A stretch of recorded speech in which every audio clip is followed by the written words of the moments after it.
everyone, and welcome to Film Foundations, the collaborative show between Weirding Way Media and someone's favorite productions. I am your co-host, Chris Dashew, all the way from Weirding Way Media and the Culture Cast. And I'm your other co-host, Ryan Verrill from the Disconnected and Someone's Favorite Productions. On this show, we ask and answer 4 questions about a given topic that is either surrounding actors, directors, franchises, or microgenres. In this case today, if you clicked on this episode, then you know it is a director. However, you may not know the gentleman that we are joined by this evening on this episode.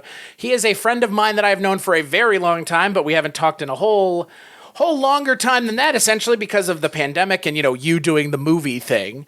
But on this episode, we are joined by my good friend, the Canadian filmmaker extraordinaire, Mr. Matt Campagna. Hi. Thanks so much for having me, guys. Thank you for joining us. Yeah, it has been quite some time since you and I talked, and we were joking about it before we turned the recorder on. It's been so long since we talked, we didn't do video back in the day. Yeah. It was strictly podcast audio the whole time. Yeah, so your voice it is like any one of my friends' voices, so familiar. But to see your face while you're talking, this apparently is novel now. I know, it really is. And so it's kind of a weird line of demarcation, because I think it was beginning of 2021 when we started doing video stuff. But Ryan's been doing video the whole time, because Ryan he's YouTube. He is the YouTube, as they would say. Before we get into Robert Rodriguez, which is the director we're talking about on this episode, and we ask you why, Matt, tell our audience a little bit about yourself and the things that you get up to on a daily basis. Sure. Well, I basically make films by myself sometimes, and occasionally my partner Melissa, who is working her way up the stairs right now, works on those films with me as well. And I love making films with tight little teams. I can write, I can direct, I can run the camera, I can edit, and I like to do the sales as well. So it's a weird combination of right brain, left brain, and now I also do the film financing as well. So sort of soup to nuts, I make movies. And it kind of makes sense when you think about Robert Rodriguez being a favorite of mine, because he's very much a do every job himself kind of guy. One of my favorite books, I put it in one of my movies illegally. There's a guy reading it in the post-apocalypse. So Robert Rodriguez survives, and his knowledge makes it into the end of time. Thank goodness. So you feel as one might say, you feel a little bit of a personal connection to our subject of this episode, is what you're saying. Oh yeah, Rebel Without a Crew is my Bible. That's him being able to do what he did is the only reason I was able to make a $10,000 Western and sell it in a $250,000 bidding war. He is foundational to my career. And I basically just tried to follow in his footsteps as best I could. So since we've opened the box, let's tear the fucker right open. Matt, tell us a little bit more about why we are going to be embarking down the road of Spy Kids' own Robert Rodriguez. I mean, look, he's made 5 Spy Kids movies. I mean, it's crazy. It's insanity. Well, the man has an oeuvre, to say the least. Chapters and certainly quadrants to the work he does. And I feel like he's made some 4-quadrant movies, but a lot of them are going after a specific audience. And I feel like watching a filmmaker like him grow into the basically media tycoon he's become has been a fascinating trajectory, because he went from one-man band to a tour to really diversifying to becoming a broadcaster to running essentially an entire empire. And to me, that's a hell of a trajectory. That's like Lucas levels of trajectory. And, the guy's a young man compared to George Lucas. Well, and I think also to your point, similarly to someone that we talked about on a previous episode of this show, Kevin Smith, I mean, Robert Rodriguez is a filmmaker of a certain time, of a certain place. And I'm not saying you can't do that now, but it's becoming different to enter the industry now. He was having to get into the industry similarly to yourself at a time where there were only still specific inroads. And they, Yeah. I mean, like yourself, Robert Rodriguez, Tarantino, Kevin Smith, making their own roads to travel down as opposed to traveling down other people's roads, which is not easy. Yeah, and you look at someone like Tarantino, who needs a whole team to make a movie. You look at someone like Kevin Smith, who needs a smaller team. But then you look at Rodriguez, who needs no team at all. And it's a fascinating winnowing down of your crew to the point that if you are not an everyman, if you can't do every job, you can't make that movie, Right. which is a bit like being a chef. If you look at your entire line of chefs and you can replace any one of them because you can do all their jobs, you understand their jobs. And it also means if someone sucks, you can get rid of them and the ship still, can continue. So there's a kind of autonomy and freedom that comes from being that kind of filmmaker where you could fire the sound guy and run it if you need to. It's a special kind of understanding that not all directors have of the entire production process. And it makes for a super inspiring story. I mean, all of this came from literally a $7,000 budget film, and now he is running a media empire. Like that, Yeah. that doesn't really happen just by snapping your thumb. No. Well, the funny thing about that is that $7,000 is his literal blood. He Right. sold his plasma in order to have the $7,000 to make the film. So his career is literally blood, sweat, and tears in a way that, in Canada, you're not allowed to sell blood.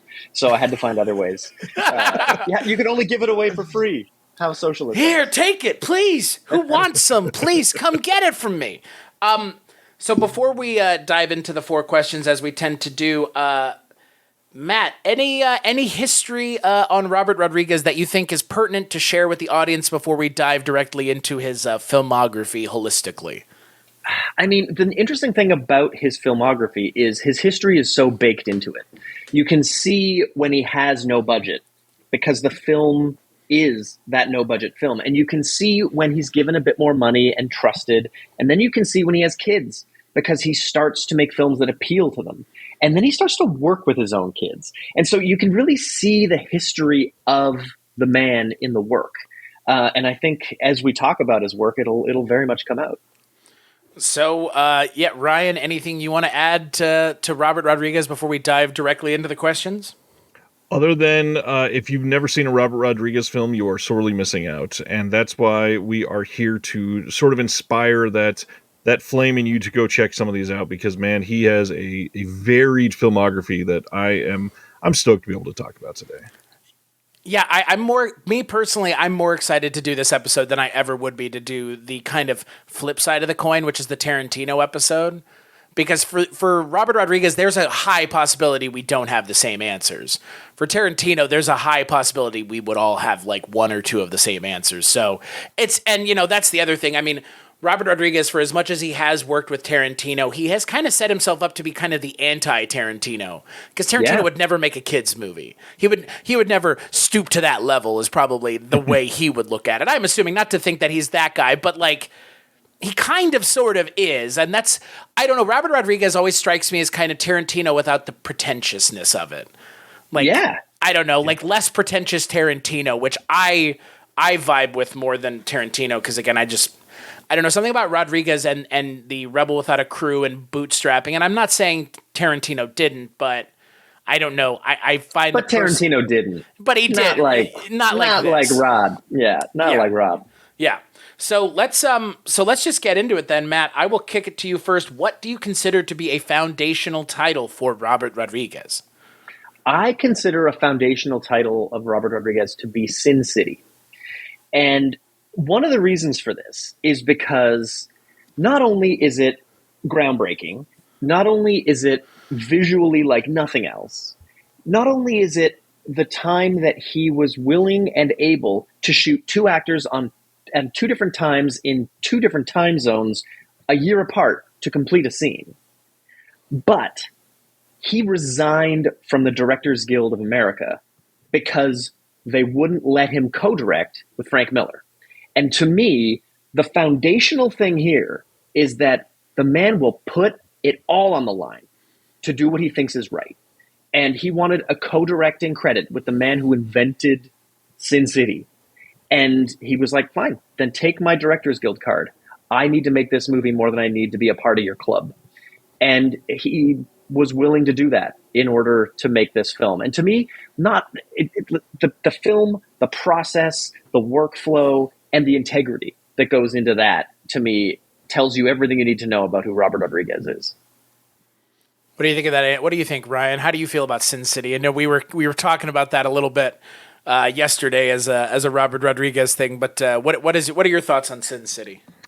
I adore this, and funny enough, we said we may not have the same answers. This is what I think is the perfect entry point, primarily because he has directed so many genres, but this film kind of is all of those genres in one. You can make an argument that this is a straight horror movie. You can make the argument this is a straight action movie. You can make the argument that this is a straight crime thriller. You can make 5 other arguments, and I'd be like, yeah, I mean, you're right. And everything about this is so well acted, so stylized, so unique, and so deeply like adapted in a way that is so like just worshiping the source material for what they're trying to talk about here. And I love it. I every single time I've seen this movie, I've gotten caught up in all aspects of filmmaking. I appreciate every single frame of this movie. And to be frank, I don't think I can say that about many other movies in his filmography, because there are a couple other choices I'd make about those others.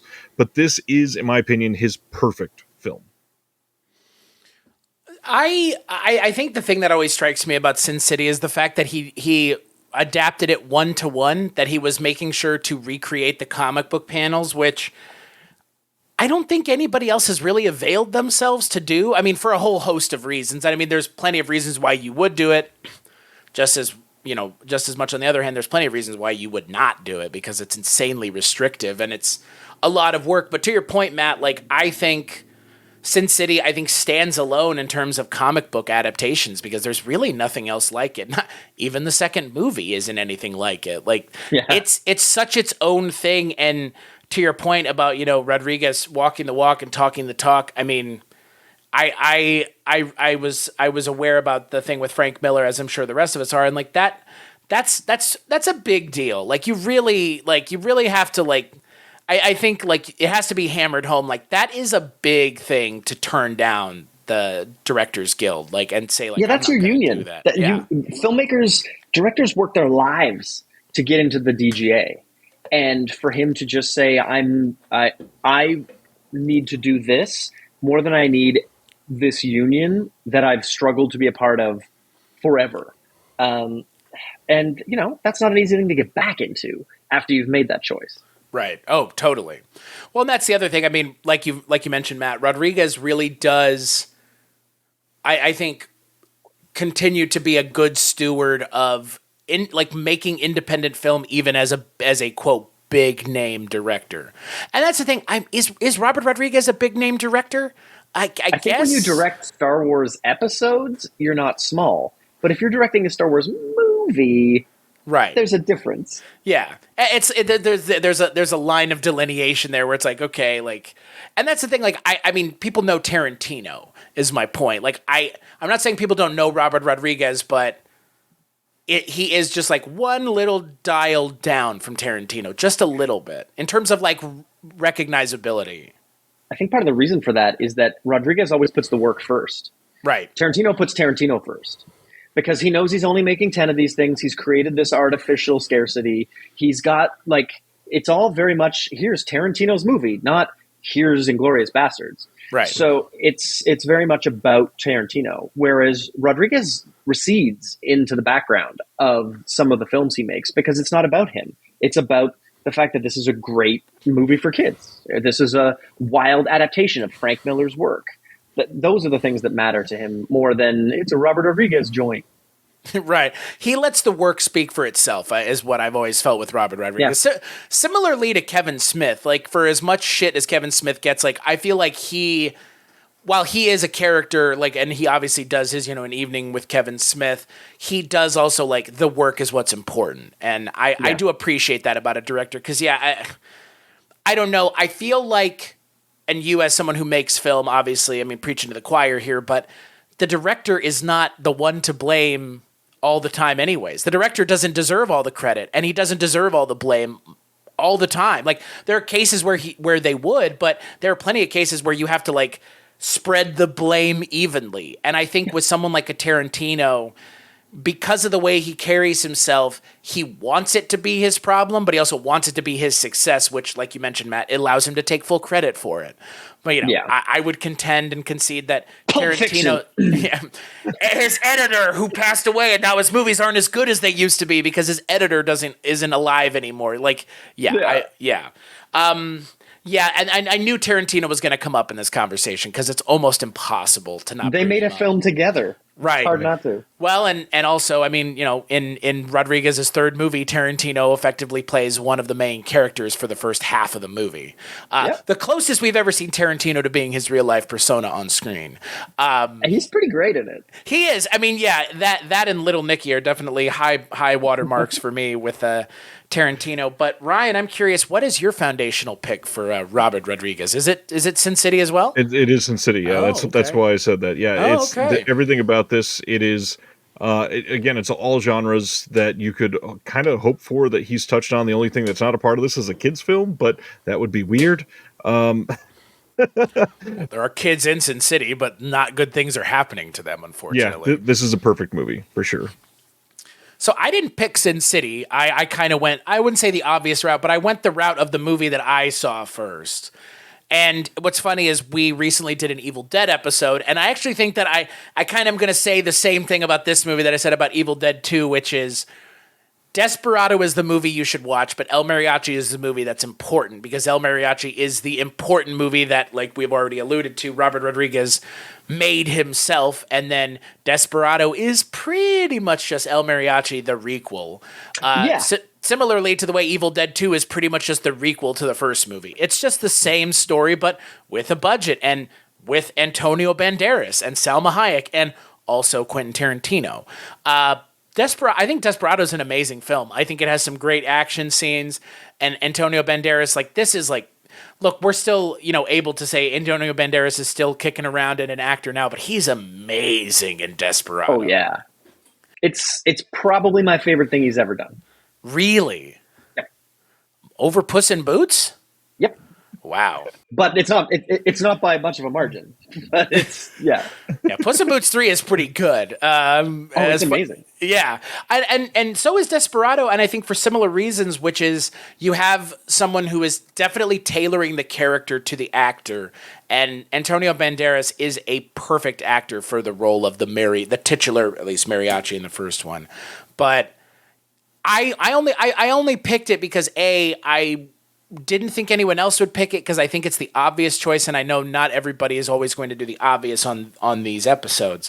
But I think it's important because it does set the framework for almost everything he's going to do outside of and you guys mentioned with Sin City, there's none of the kind of kid aspect of his career. In Desperado, there's none of the horror aspect of his career, or the kid aspect. But it definitely like speaks to what I would consider to be Robert Rodriguez's directorial action abilities. Like, ability to direct action is definitely on display with Desperado, because Desperado is just, the action in that movie is fantastic. Yep. It's beautifully designed. The fact that the man knows how to operate a camera meant he could go in and previs all of that action himself, build it in a way that excited him so that on the day, it was just executing it. It was just getting the shots he already had in mind. You know, Spielberg likes to let a location speak to him, and then he kind of figures it out on the day. But I love the Napoleonic way of filmmaking, which is careful preparation and rapid execution. And Robert Rodriguez is like that whole cloth. And also, I'm sure you would agree, I really appreciate a director who also writes his own stuff. Yeah. Robert Rodriguez and, Robert Rodriguez and a lot of people that we've already mentioned, Tarantino, Kevin Smith, a lot of the 90s, like, auteurs, they were writer-directors as well. So, which, I mean, I get. Like, if I were to ever go that route, I'm not sure I'd want to direct someone else's stuff. I think I'd want to direct my stuff, which, I mean, you clearly understand, Matt. Like, that's... Yeah, I've directed one short written by someone else, and I've co-directed some stuff written by other people, but I don't think I would ever just direct something I didn't write. I don't. To me, the storyteller starts with the typing. Right. Agreed. No, I completely agree. And again, that's like I said, we can't give Robert Rodriguez all of the credit because normally you give the writer the credit, but it happens to be the same person. So yeah, you can give him plenty of credit where the credit is needed because I think the credit's also deserved. So yeah, and he wrote the screenplay for Sin City, insofar as being in lockstep with the original author as the storyteller. So I feel like the two of them together were really able to shepherd the movie, to shepherd Sin City into being what it is, with Frank Miller as the one who got to see it from page to stage, as it were. Well, and I think the other thing about Sin City that I think is interesting, and you kind of just alluded to it, Robert Rodriguez never puts himself in front of the material that's someone else's, which is another huge thing, which is why I've always bristled when Tarantino was like, I'm going to direct a Star Trek thing. It's like, don't, please, no, God, don't, because you're going to put yourself in front of it. You're going to put you. That's why they never let anyone who was a big name director really direct a James Bond movie, because they didn't want their name to be before James Bond's name in the credits. That's and I see a lot of, like you've mentioned with Robert Rodriguez, he gets out of his own way, which in this industry is damn near impossible because that's almost the expectation, frankly. Yeah, it's really rare for studio directors, people who are releasing like big theatrical films, to not make it into some kind of ego exercise. But he somehow manages to take a backseat to what matters, which is the movie. Yeah. So speaking of movies that matter, what would you, as our second question, what would you recommend as a lesser-known deep cut film that would not be the best thing for someone to watch as their first Robert Rodriguez, but say they've already seen Sin City? Where would they go from there? This is a twofold answer, because he made the same movie twice, and getting to see how he did it, paying for it with his own blood, and then how he did it when he actually had a budget, I would recommend watch El Mariachi and watch Desperado, in that order, so that you can see the way that this man grew from like rocketed from making it for $7,000 to making it for 30 mil, which at the time was, enough money to make a nice little Meg Ryan rom-com. And he made a blistering action film with that money. So that's what I would recommend. El Mariachi, Desperado. What do you think about that pick, Ryan? It's a solid pick. I think obviously for somebody like Robert Rodriguez, this is one that I feel like gets forgotten nowadays with his oeuvre, we'll say. A lot of people joke about the Spy Kids of it all, but there are so many other random titles that you could go through with his filmography. I am very fond of many of them. I knew this was going to be somebody's pick, so I chose something else. But not only would I say these are important to watch, I would say you kind of have to read Rebel Without a Crew if this interests you. Not only is the stories of the films themselves super important, but hearing from his mouth, like, just go out and make the fucking movie. That's what is important. And again, the 90s are home to so many people that did that. You've got the Robert Rodriguez, the Kevin Smith, but then you have like the random tiny super indie people like Lloyd Kaufman, who literally has the book called Make Your Own Damn Movie. And you've got all of these people that were scrounging to get credit cards that they could max out, or sell their plasma, or get loans from family that they would pay off eventually while making giant hits, which are huge. And they pay their family back and then more. It's crazy to hear what they could get done. And then after all that, to be alive in 2024, when we're all walking around with 4K cameras in our pockets, where you can literally make your own damn movie, and reading that book now is a completely different tone from just seeing what El Mariachi could have been in the 90s, because now you have no excuse. You have every capability to go and make your own damn movie. Yes, back then he had to shoot the thing and then record the audio afterwards because his camera was too loud.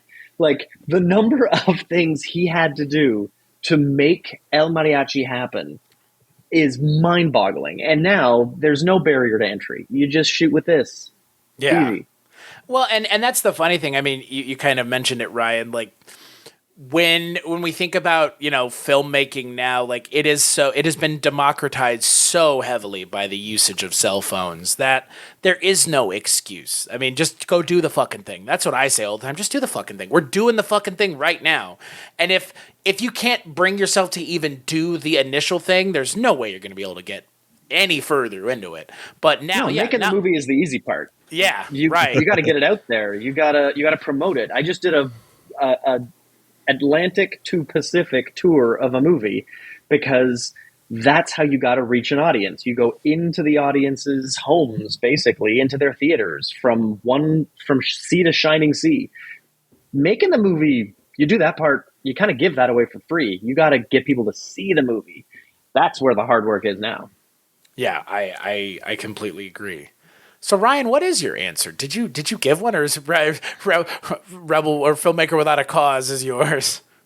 No, I did not give one. I was just waiting, but in all reality here, I struggled mightily to choose between two of them, and I have to kind of fight with myself to choose one right this second. But all right, I'm going to go with The Faculty, primarily because I know myself, I always forget somehow that this was a Robert Rodriguez film, and it could just be because it's one of the shinier Robert Rodriguez movies. It's one of those ones that got polished like crazy. The cast is still amazing. The story is super fun. If you break it down, it feels like a very Robert Rodriguez style movie. It feels like one of those, yeah, this is kind of a weird, fucked up storyline. And the fact that we have like Jon Stewart telling the story with Usher, yeah, this is a weird movie. I love this movie. And I think that if you've never seen it, somehow it's ripe for rediscovery. It is a great time to look at it. It is this weird, fucked up horror movie that I can't really say much about other than the faculty at a high school are doing weird, random things, and we don't know why. So go into it about that blind if you've never seen it. The ending of this movie is insane. Yeah, that's a fantastic choice. And it's a script by Kevin Williamson too. It's one of the few things that he did not write, but he has, and that's what's funny is that the real big missed opportunity is Robert Rodriguez and Kevin Williamson never working together again. Because for me, The Faculty is similar to a lot of like the Wes Craven stuff from the 90s. And obviously the script is there, but Robert Rodriguez's sensibilities work within that world too. And it's kind of a shame that he never worked with Kevin Williamson again, because, I mean, there's a universe where maybe it'll happen, but I think at this point we're more or less locked in with what we've got. Robert Rodriguez could have picked up and made a Scream movie after Wes Craven was done. Like, and it would have made perfect sense because, again, I agree with you, Ryan. The Faculty is a good pick. And I think when we were talking earlier this week, I was like, The Faculty. And you're like, oh, right, that is his movie. Like, just as recently as this week. The neat thing about The Faculty is that he did that right after being the second unit director on Mimic for Guillermo del Toro, which is a great opportunity to learn about visual effects because he at that point had, blown some stuff up and there was some keying involved, but most of the effects look so great in Desperado because they're usually real. The neat thing about Faculty is how much visual effect he leans into, and he's going to do that for the rest of his career in really interesting ways. And it was under the tutelage of, working with Guillermo del Toro on Mimic, which is one of the first ever CGI creatures in film. It's a really cool slice of film history and an important moment for Robert Rodriguez. Well, and that's the late 90s, early 2000s of it all, right? Like everybody's kind of in bed with each other, working with each other. I wouldn't be surprised if Joss Whedon popped his head into the room at one point. Because, I mean, again, like that, Joss Whedon was doing rewrites on stuff then and working with people, and so was Abrams for that matter. Like, that kind of weird time and place where all these directors who are big deals now, and were technically big deals then too, but like they were making their bones, as it were.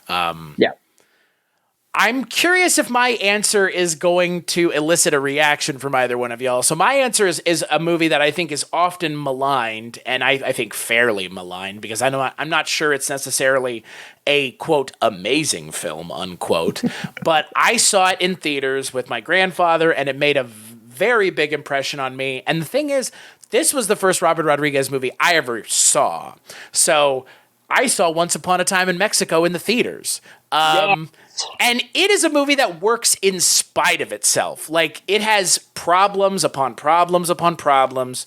The fact that it's barely an Antonio Banderas movie and it's more a Johnny Depp movie could be seen as a problem. It doesn't bother me, but 2003 Johnny Depp is a lot different than the Johnny Depp we're talking about in 2024. Yes. I mean, he's wild in Once Upon a Time in Mexico.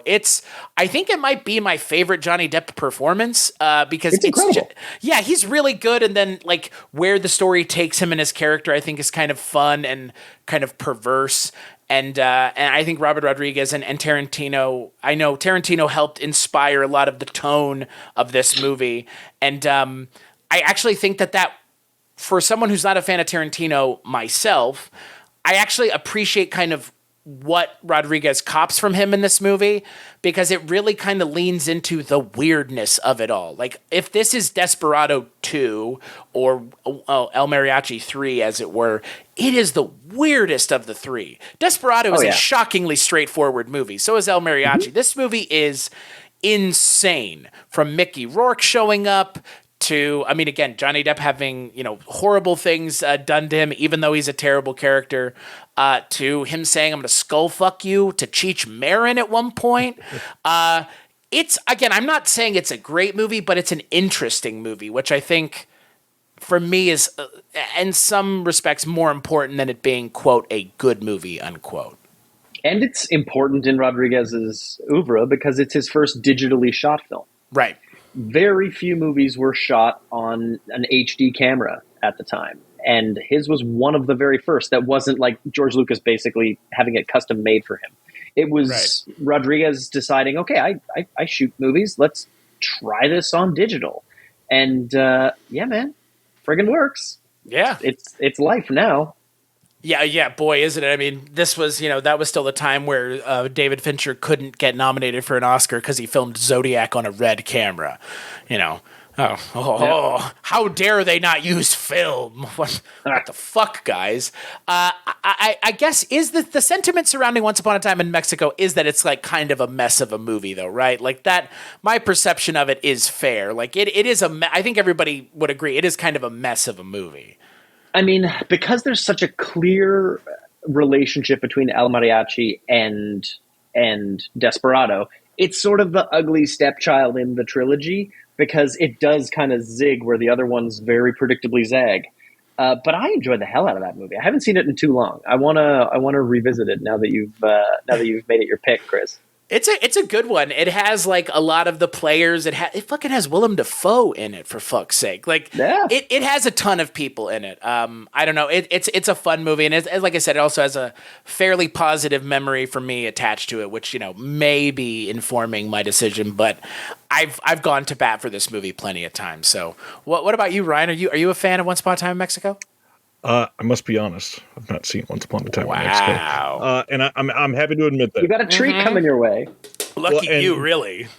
The bigger thing, as a fan of physical media, Arrow Video, which is a pretty huge name in the physical media world, have been teasing for years that they are supposedly working on this trilogy to come out as a box set. And I cannot wait to get my hands on that. And what's funny is with how far in advance we're recording these, by now it could already literally be out because the rumor is that it is finally coming in like the next couple months that they're announcing. Cool. So nice. Hopefully by this fall in 2024, we are holding this thing in our hands because the way that they treat these, I could see this being just immaculate box set. And it deserves it. I mean, it really does. Like it's the, like you mentioned, Matt, like it is the third in the trilogy, and I have heard that sentiment of like, it is definitely not the one I would start with. And for many people, it probably isn't even a movie they might watch if they like the first two, because the big complaint in the movie, even for me, is why is this a Desperado movie at all?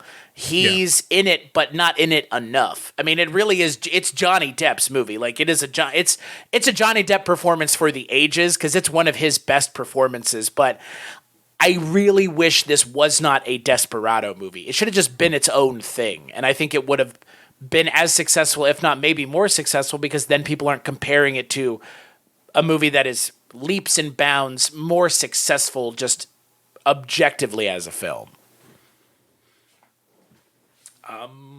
All right, so let's move on to the third question, which is, as I sit here and space out completely, what is the biggest impact, Matt, for you that you perceive Robert Rodriguez has had on pop culture as a whole? I think his biggest impact is that he has shown generations of filmmakers that they can just go do it. His films are great and weird and, uneven. He makes films of so many different types and in varied styles.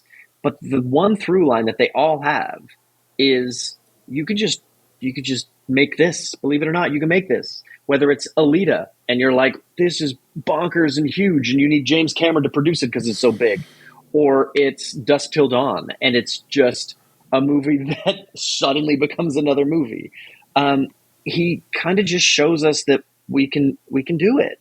We can do anything in this incredible medium, even sell your plasma and make a movie that you otherwise couldn't afford.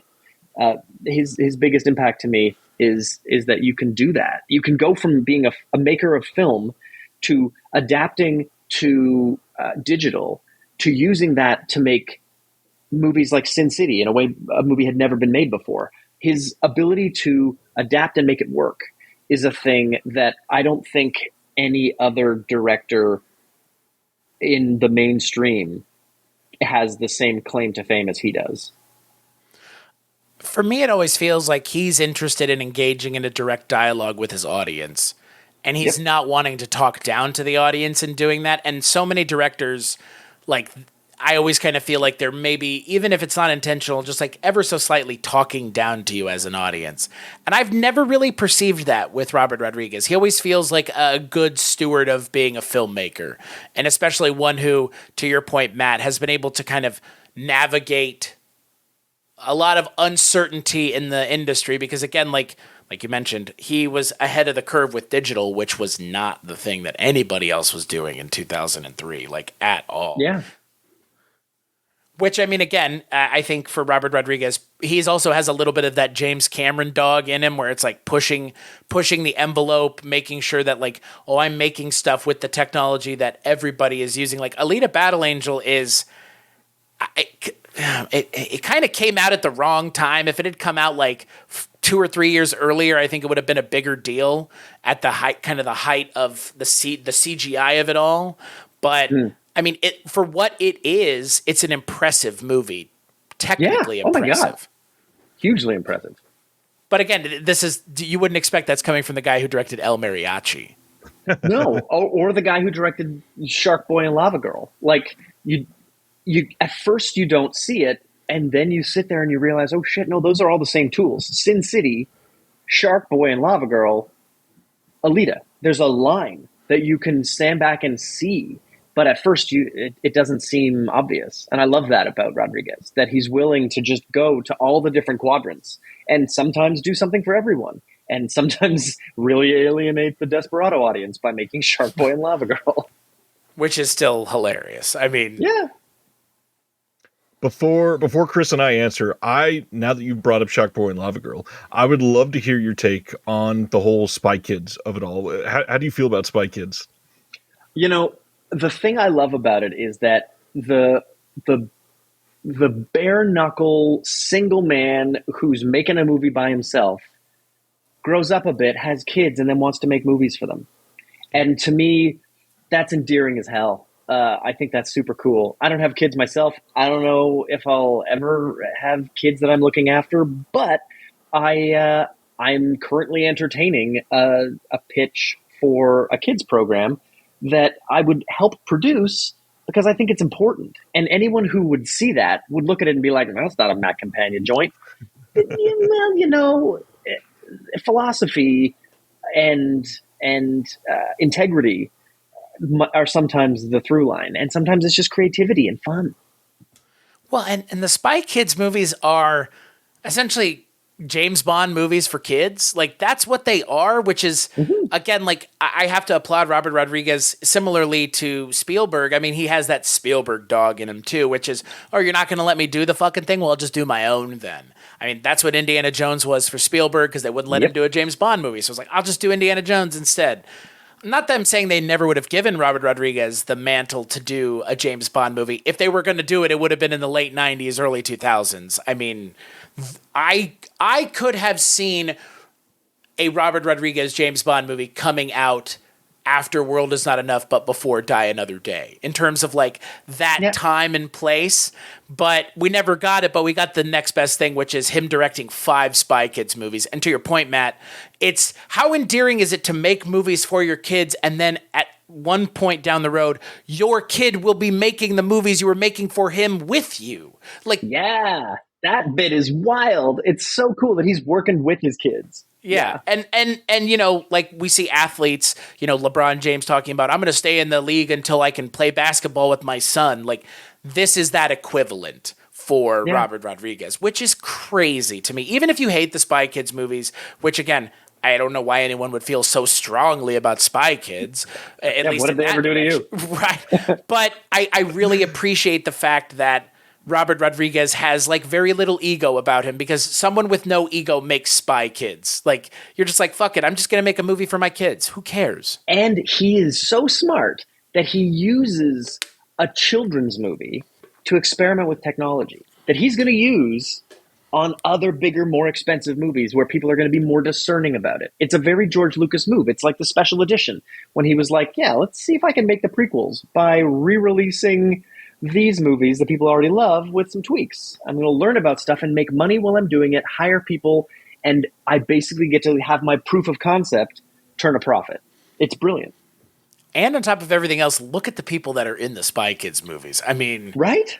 Well, he has like a who's who of either Robert Rodriguez's past collaborators or people he would work with continuously afterwards, and or just some of the best character actors like that we have ever seen. Tony Shalhoub, Cheech Marin, Robert Patrick, Danny Trejo, and that's just in the first movie. Alan Cumming, like, and then the further you get into the series, the more people he adds, just continuously adding more and more people. Yeah, it's Spy Kids might be his magnum opus, as it were, in terms of like, for him, that might be his answer to this question. Like, Spy Kids, obviously, like, yeah, because I was able to, because he's able to work with his son, which is insanity to me. Yeah, it's so cool.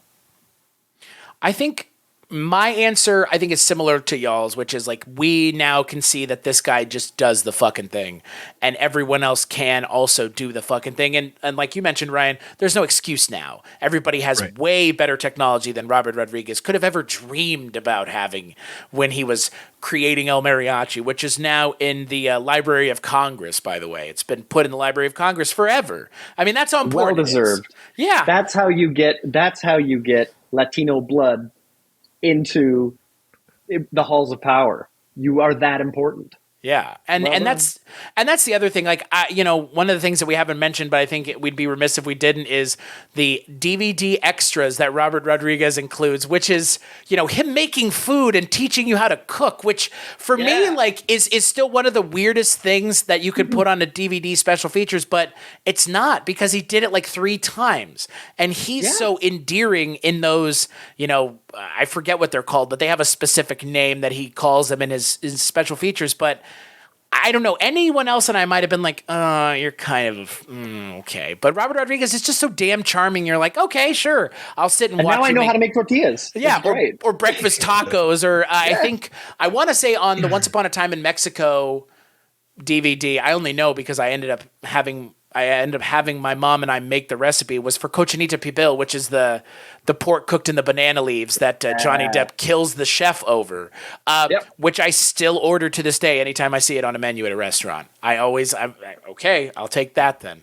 I'm not going to go kill the chef if it's good, but yeah, to your point, like that is impact, 100%. Like I think of Johnny Depp walking up, eating the food off the table, and then walking back and shooting the guy in the kitchen. I'm like, that's that. Like, yeah, I order that because I see it because of fucking Once Upon a Time in Mexico, which is crazy. But yeah, I would have to agree with you. I think Robert Rodriguez's ultimate impact is showing that you can do it. Even if you never actually go out and do it, you know that you have the capabilities, and there's nothing stopping you now. That's for sure. And it's cool that as a filmmaker, and as cool as his films are, the most important impact is the filmmaker. Right. Contrary to the way Tarantino does it. Rodriguez has managed to step back from all of his films, and yet he is still the most important part. The most important part of Tarantino? Is it really him? Or is it like one of his movies that is good? It's hard to say, but it is neat that Rodriguez has, without ego, become more important than his movies. Yeah. Before we transition to the fourth question, Matt, is there any of Robert Rodriguez's films that we haven't mentioned yet that you would like to bring up or mention, just in case the audience needs some more things to add to their ever-growing list of movies to check out?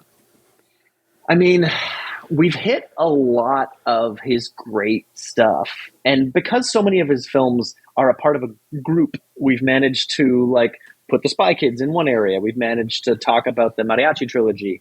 And, his Sin City, the world of Sin City exists because of him on film as well. I feel like we've covered, and we even touched on Alita, which to me is one of the absolutely most mind-boggling cool things he's ever put to film. I think we've done a pretty good job of covering all the stuff. Oh, from dusk till motherfucking dawn. Whoa. Okay. So From Dusk Till Dawn is definitely an element that I think is huge in the growth of Rodriguez, not just as a filmmaker, but as a member of the film community, because everybody who's in From Dusk Till Dawn and the way that film sort of grows and changes, that movie, I think, is something that if you haven't seen and don't know much about, dive in knowing nothing about it, because it will be such a ride all the way down to the last frame of the movie. It's such a ride. I kind of wish I had answered From Dusk Till Dawn, but I couldn't bring myself to do it because I do understand that tonal whiplash for some people might be a bit much. But I love it. Like, it doesn't bother me at all. It's so great. With the people in my Discord, we do a monthly watch along, and we had about 6 months ago, everybody voted for From Dusk Till Dawn, and about half in the group had never seen it. I was like, first off, how? And then second off, let's go. And so we're in here, and the moment happens where it is a different movie, and everybody's like, what is, like, they didn't even know that it was coming, and it was one of the most fun experiences. Yes, that's great. So I just realized before we continue, Ryan did not answer the third question. We kind of danced around it. So Ryan, what is your answer for the third question? I kind of figured somebody else was going to bring up the whole Rebel Without a Crew thing as the answer for this one. So I wanted to lay that one to rest and bring up something kind of cool. I know that we've been, shitting on Tarantino a little bit in this episode, which I'm all for. Nothing wrong with that. But one thing, we also have not mentioned Planet Terror even once. And I got to say, the whole Grindhouse event, it's not even a film, it's an event, is a big deal. It was a big deal for a whole hell of a lot of people. The fact that we have films being made from fake trailers, multiple films being made. Thanksgiving just came out last year. Right. Yeah. And now there's a sequel coming. We're getting sequels to films inspired by fake trailers. That's amazing. And we managed to get Machete. Like, there are so many great impacts. And a sequel to that one, too. Shit. Which, to be fair, though, Machete is technically from Spy Kids. Right. True. That is the character. Like, that's the crazy thing. You mentioned the Spy Kids of it all. Like, Machete is probably the best through line here because Machete was technically in Spy Kids, and then he gets his own movies. He's also kind of the reincarnation of Knife Guy from Desperado. So Yeah, it's like, pretty much. the Danny Trejo lineage, thanks to Rodriguez, is huge. Yeah. And it's Danny Trejo. What's not to love? Yeah. I remember when Grindhouse came out, though. Were any of you able to see it in its like full presentation in the theaters, like with Twice. Oh, you saw all the way through twice? The whole way, yeah. I didn't see it when it came out. I saw it a year ago, literally, in a theater here. They played the entire thing. Oh, nice. Nice. Loved it. Very cool. Yeah, I remember getting to see it in theaters and I remember they also was the whole controversy of whether or not they would show the movies as a whole or if they were going to split them up because people couldn't imagine sitting in a movie theater for 3 hours. Fucking weird that was a thing people cared about in 2007. Yeah. Now every Marvel movie's 2 hours and 45 minutes and nobody says a fucking word. And these Dune movies last forever and they're a snore and yet we're fine with it. Oh, thank you, Matt. You said they're a snore. Yeah, I love the books. Denis Villeneuve does not understand the book. See? Throw your shame at him now. I've been the one saying it this whole time. Let him take your comments. Turds on the internet.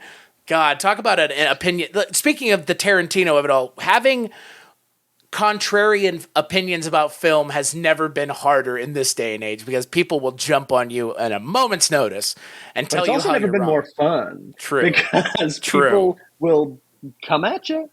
No matter what you say, there's somebody's going to disagree. Yeah, and boy, most of the time, those people that are disagreeing don't have a well thought out argument as to why it's not the case. So yeah. Maybe don't come at, you know what they say about your arms being too short to slap fight with God. Just, stay out of it. I will say, though, to your point about Grindhouse, Ryan, like, what a weird thing to have happened. And now it's a thing that just exists in the world forever. Well, and one of the things that I guess I should have mentioned a moment ago, too, is not only was it cool that it was an event, but it's really cool that it brought to a fairly mainstream audience, primarily because of the Tarantino aspect, I guess. But these two fairly big directors, we brought a love for drive-in cinema. We brought a love for classic grindhouse theater. We brought, primarily in Rodriguez's film, a movie that feels like it's cut from the cloth of John Carpenter and Lucio Fulci, like mixed together in a weird blender. And the movies, they both have different ups and downs, obviously. They're not perfect films, but they're fun as shit to watch as a double feature, and they're very different, and that really harkens back to 1973 in Arkansas at a drive-in. And when you're thinking like that, and you make this entire experience for the cinema-going consumer at that time, I feel like we need stuff like that right now. People are talking about the cinema dying. Imagine if every 3 months we had two directors making a Grindhouse-esque experience. People are like, the whole Barbenheimer thing worked because it was organic, obviously. But if you had directors teaming up to do something like a Grindhouse experience right now, this is an event people would go to the theater for. You don't get that streaming or on video on demand. You go to the theater to watch Barbenheimer. Here's my ticket for Barbenheimer. That would have been a huge fucking deal. And I can't imagine why we're not marketing that right now when we have literal theaters like begging for people to come back.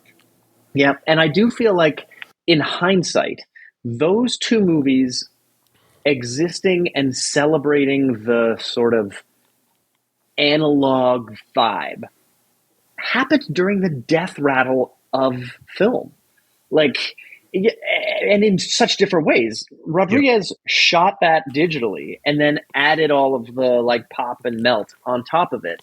Whereas Tarantino specifically picked up a film stock that he thought would give him the look that he remembered from when he was younger going to these.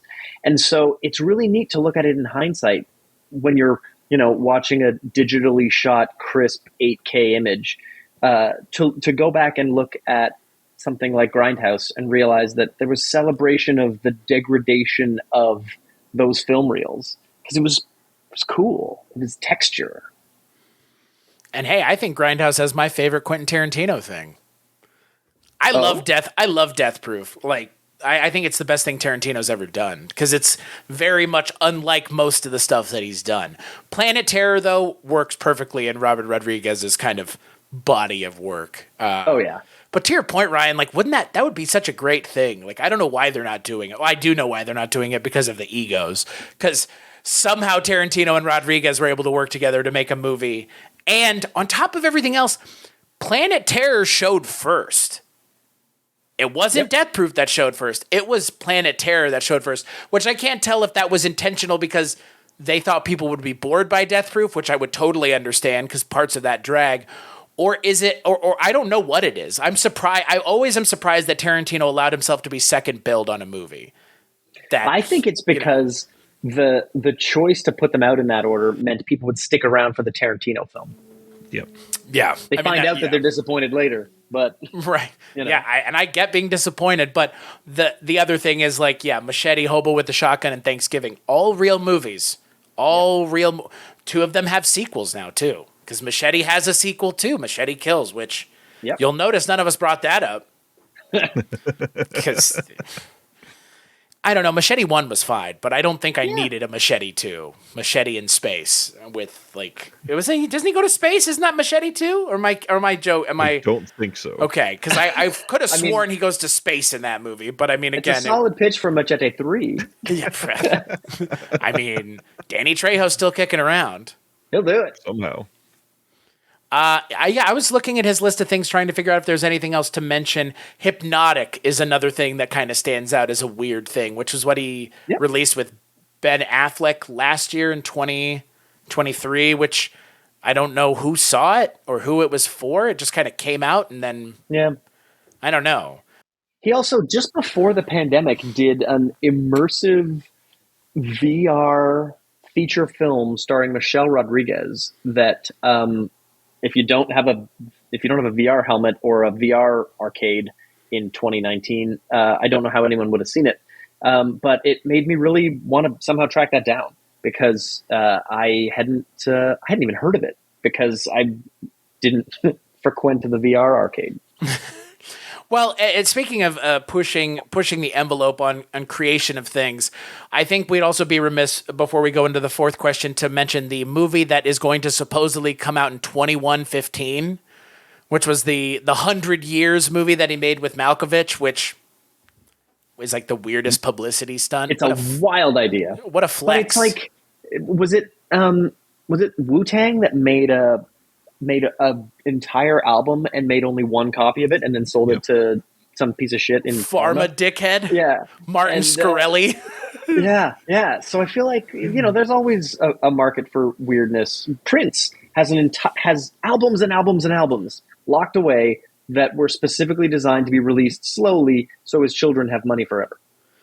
Well, I mean, speaking of Kevin Smith again, Kevin Smith has a movie that we're still not convinced is real with Kilroy was here, that NFT movie that you can't find anywhere that people supposedly have seen that have said it's fine, but can't find it. So what's the point in even mentioning it? We're in a weird time for film distribution, that's for sure. Yeah. You mean you're not distributing at Highball movies 100 years from now? You can watch it 100 years from now. With the post-production process of some of my films, it feels like it, because some of the films that I shot at the beginning of the pandemic were all like one person at a time on green screen, very Sin City, and years of stitching those movies together and painting in beautiful backgrounds and building, a post-apocalyptic wasteland that you just can't find out in the real world. So the pandemic really got me some pretty cool tools. And clearly patterning it off of what Robert Rodriguez was doing, which is, 100%. Yeah. So speaking of that, going into the fourth question, what is a cinematic bridge to Robert Rodriguez? So if someone is a fan of something else, they might be a fan of Robert Rodriguez. What is that other thing? Or whom is that other thing even? I would say Star Wars, The Mandalorian, Chapter 14, The Return of Boba Fett. That episode is my favorite episode of The Mandalorian, bar none. And being handed the keys to the coolest bounty hunter ever it was the perfect way to bring him back. And Rodriguez was the director of that episode. And nobody's ever kicked more ass than Boba Fett putting that armor on again for the first time in 30 years for us, and watching him destroy a legion of stormtroopers. Very accessible for lovers of Star Wars, and it gives you an idea of how raw and powerful action is when it's in the hands of Rodriguez. There's so much happening there that's from Desperado, that's from Dusk Till Dawn. You get the reason why everyone was afraid of Boba Fett, because it's not like you ever saw it in the Star Wars films. But Rodriguez was up for the challenge to show why this guy is the most legendary badass in the galaxy and why Han Solo was afraid of him. And, you know, the fact that they turned his show into something so philosophical is not for everybody. But that one episode of The Mandalorian, wow, it's perfect. I stopped watching The Mandalorian before that. I watched that episode apparently because you got to get to 14. If you watch nothing else, watch chapter 14. It's the 6th episode, I think, of season 2. Huh. Yeah, I mean, I always forget that he directed episodes of that show, but I mean, I'm glad that he's been brought into the Disney fold, even if it is just, minorly. Yeah, and I mean, he did the entire first season of the Book of Boba Fett, and it's one of my wife's favorite Star Wars shows because it's so thoughtful, which is absolutely not what anyone expected from a Boba Fett show. It's about indigeneity and identity, which is something you're going to get from a Latino filmmaker that you might not get from George Lucas, that you might not get from J.J. Abrams. When you throw the whitest guys in the room into a Boba Fett story, it's probably not going to explore the depths of ostracized identity politics. But it's really fascinating what happens in the Book of Boba Fett. Not for everybody, but I enjoyed it. It's a Western. Yeah, you're the only person I know who said it was positive. Everybody else I know is like, Boba Fett was boring and I didn't like it. Well, I think I can kind of get it now that you're explaining it the way you're explaining. I'm like, okay, now I know why the people who didn't like it. Like, I mean, to be fair, Rodriguez set it up with the most ass-kicking, ball-busting, ridiculous action sequence in Chapter 14, and then went ahead and made a philosophy show. So, it's hard to make a Star Trek episode after watching a Star Wars movie. It's not going to get the same audience. In terms of my answer, though, I would say if you're a fan of like Edgar Wright stuff, which is kind of a cheat, right? Like, it's kind of. Sure. Even it might even be a cheat to say Tarantino. But like, I think people who are fans of Tarantino have already seen Robert Rodriguez's stuff. But if you have somehow watched Edgar Wright stuff before you ever saw a Robert Rodriguez movie, any of the films we've mentioned, even Spy Kids, would be a good starting place for you because they come from the same school of sensibilities, I feel like. Yeah, totally. Good call. What about you, Ryan? I went down a similar path. Another one that you casually mentioned earlier in the episode, very similarly. I can't really separate in my mind the style differences between Rodriguez and Sam Raimi. I really love the filmography of Sam Raimi, and I feel like he's hit so many different genres. He's the type that he could announce a kid's movie tomorrow that's got weird action horror parts of it, and I'd be like, yeah, that makes perfect sense. That's Sam Raimi. And when you look at some of the Spider-Man stuff, it's borderline type of Spy Kids-y type of, just random entry into his filmography. And he started with a low budget thing, taking loans from people. He started small town. He started just getting friends together, and he's kind of kept a lot of his same sensibilities throughout his career, just like Rodriguez. So, I think if you're a diehard fan of Sam Raimi stuff, you'll probably like Robert Rodriguez. Is it weird that Robert Rodriguez hasn't worked in the MCU yet? Or is he's worked on Star Wars, so that's why he hasn't done MCU stuff? You can't cross those lines? I don't know. I think you can. It's just a matter of time. I mean, the number of actors who have gone from one to the other, it's really just a matter of time, I think. I hope so. I would love to see what a Star Wars film with Robert Rodriguez's sensibilities looked like. Like, I mean, look, we've had this conversation plenty of other places, you and I specifically, Matt. And I think, since the kind of dust has settled from Star Wars, I think it is more or less been kind of confirmed that the best Star Wars stories that are being told have nothing to do with the Skywalkers at all. Even if it's just like a passing notion and a mention of them is all it is needed. But I would love to see Robert Rodriguez just do a bounty hunter movie, because who better, right? Like, who better to do that kind of film than Robert Rodriguez? Yeah, I feel like the character of Cad Bane would be so well explored by Rodriguez. Someone who's just a straight up Western villain. That would be fun. Yeah, and a Star Wars movie that is planet bound the entire film and they never leave. Like you said, a Western effectively, or a horror movie or something.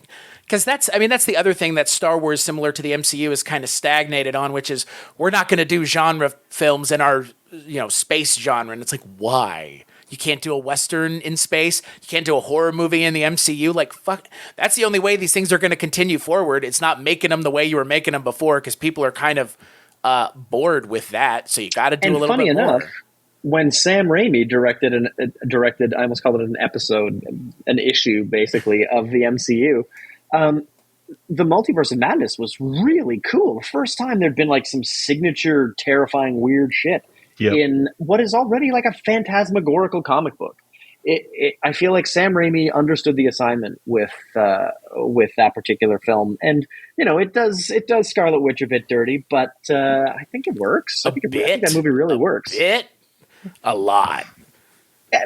Deservedly so. You got to make a villain that's interesting, and it's nice when you got one that's already had some movies and a TV show. That's fair.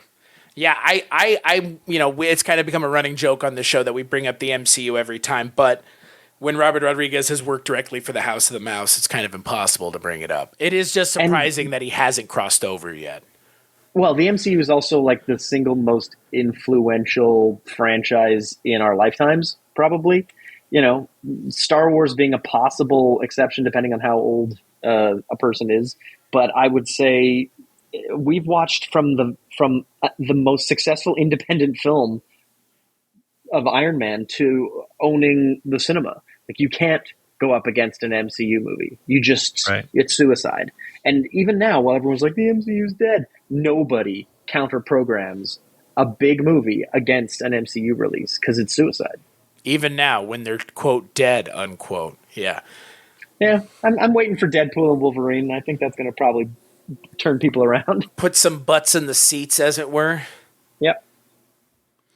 Yeah, Robert Rodriguez was a interesting pick, Matt. I'm glad you picked him though, because it's funny. The directors that we've done so far all are kind of similar. Like, we've done Edgar Wright, we've done Kevin Smith, we've done Peter Jackson. Like, I would contend any of those people that I just mentioned could have been mentioned for the fourth answer here. Like, if you like Peter Jackson's stuff, you'll probably like Robert Rodriguez. But I think that's all because of that same, like, guerrilla filmmaker. They got that dog in them, as it were. Like, we're just going to fucking do the thing, and fuck it. We're not going to let barriers to entry stop us. Yeah, and I love how often you see, like, Hot Fuzz has a special thank you to Robert Rodriguez, and then it's just like Baby Driver has a special thank you. The way these guys live in each other's worlds and orbit is so cool, because there's nothing about these guys that should have had them cross paths except for film. Like, Edgar Wright and Robert Rodriguez have no business being in the same room from their backgrounds, their histories, at all. But film brings them together. James Cameron, good Canadian boy. Why does he have anything to do with Robert Rodriguez? They both love Alita, match made in heaven. You've got all these really cool paths crossing because of, the beauty of the film community. Right, and being good stewards of it as well, which, like I said, I think Robert Rodriguez really, I think of anyone who is, the names we've mentioned, I think he's the one that I think of when it's like, this is the guy beating the drum for everybody to go do it. I'm not saying Peter Jackson and Edgar Wright don't, but they didn't write books about it. Like, Robert Rodriguez created essentially a handbook on how to make a movie and how to do it yourself. Like, yeah. Nobody else has done that. I mean, Tarantino's written books about himself. I mean, of course. I mean, Yeah. well, who else am I going to write books about? Me or the stuff I worked on? Like, It's his favorite topic. yeah, boy, yeah, boy, isn't it? And that's and to bring this full circle, that's the thing that I appreciate about you picking Robert Rodriguez is like you picking Robert Rodriguez makes sense because in a lot of ways, like you said it yourself, like you've patterned what you've done off of the model that he kind of floated out into the world, which is just do the fucking thing. Yeah, kick the door down, man. It's no one's going to hold it open for you, and I think that's the cool thing about Rodriguez. And for any filmmakers who are getting their start now, you can't copy someone else's path, but you can be inspired by the spirit of how they walked it, and you can use that energy now. It'll be different. Like when I was selling my first movie, there was still a DVD market. So that's why there was a huge bidding war on it. Now most distribution deals are rev shares if you're lucky. So, the minimum guarantee license fee up front is a rare thing. And there's still a really wild opportunity to make money and make a career out of this job. But it's different than it was 15 years ago. And when I did it, it was different than it was 15 years before that for Rob. So, you just have to find the chink in the armor, stab and twist. And just keep twisting. Yeah. And just keep twisting. So to put a cap and a button on Robert Rodriguez and put him in the cabinet for later, I think we've done that. But Matt, if our listeners are looking for you and the things that you work on and the things that you've put out into the world, where can they find all of those things? Sure. Well, I'm on Twitter a lot, or X, or whatever corrupt billionaires are calling it these days. Matt Campagna is my handle on that. I'm also on Instagram. I think it's Campagna Vision or something like that is my Instagram name. But I run a streaming service called Highball TV. And if you head to highballtv.com, you get to see a bunch of stuff I've made. And the projects I'm running around the film festivals with right now will find their way there in most territories. And if you live in a country where I've sold the rights to somebody else, there'll be a spot there that points you in the right direction if it's on, I don't know, Amazon or Netflix or something. Yeah, I remember the last time you and I talked, it was just like in the first early years of Highball TV, right? Yeah, now we've produced 11 original films, have subscribers in every continent, and we just keep making movies. We announced a $24 million slate last year of films we were making. It's bonkers. And yet, you just kick down the door. You start from nothing. Yeah. Speaking of starting from nothing, what about you, Ryan? Where can people find you and the things that you work on? If you're a fan of physical media, you can find me everywhere under the name The Disc Connected. If you want to go for my podcast network or something for my production company where I'm working on some of these discs, someone's favorite productions on all of the social media. What about you, sir? Weirding Way Media is the podcast network that I have founded in the years since we talked, Matt. So similarly to yourself, that's where you can find all the things that I work on, including this show and so many other great shows. But there's one thing you can't find there, Rankin' on Bond, which we do on Patreon once a month. And that's on my Patreon at patreon.com/culturecast or on Mike White's Patreon, which is patreon.com/projectionbooth. Mike and I and our friend Richard Haddam sit and talk about James Bond once a month. So if that's a thing that you're into and you want to hear that, you know where to go. As for this show, like, rate, and review wherever you get it, more than likely iTunes. And Matt, thank you so much for joining us. I mean, it's literally been years. So yeah, hopefully it's not years again is my point. Yes. Oh my God. But, now I have a lot of movies to talk about because I have a library of them that I've made. So, right. we'll talk. And as always, we hope that this episode and every episode of our show helps you continue down a road of interesting film choices and pushing the boundaries of film that you have interest in.